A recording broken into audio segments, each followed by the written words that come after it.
ഉരുൾപൊട്ടൽ ദുരന്തത്തിൽ എല്ലാം തകർന്നടിഞ്ഞ വയനാട് പുനർനിർമ്മാണത്തിനായി മുഖ്യമന്ത്രിയുടെ ദുരിതാശ്വാസ നിധിയിലേക്ക് ഇതുവരെ ലഭിച്ചത് 658.42 കോടി രൂപ.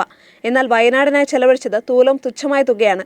ദുരന്തബാധിതർക്ക് 10,000 രൂപ വീതം അടിയന്തര സഹായമായി അനുവദിച്ചിരുന്നു. വീട് നഷ്ടമായവർക്ക് വാടക വീട് കണ്ടെത്തി നൽകുകയും സർക്കാർ ചെയ്തിരുന്നു. എന്നാൽ പുനരധിവാസവും പുനർനിർമ്മാണവും ഇനിയും തുടങ്ങാനായിട്ടില്ല. കേന്ദ്രം നഷ്ടപരിഹാരം നൽകാത്തതും പുനരധിവാസ നടപടികളെ ബാധിച്ചിരുന്നു. അതേസമയം വയനാട്ടിലെ മുണ്ടക്കൈ ചൂരൽമല ദുരന്തത്തിൽ നഷ്ടപരിഹാരം നൽകാൻ കേന്ദ്രം വിസമ്മതിച്ച സാഹചര്യത്തിൽ പുനരധിവാസത്തിനും പുനർനിർമ്മാണത്തിനും വേണ്ടിവരുന്ന തുക ഉൾപ്പെടുത്തിയ വിശദ റിപ്പോർട്ട് അടുത്ത ആഴ്ചയോടെ കേന്ദ്രത്തിന് സമർപ്പിക്കാൻ കേരളം.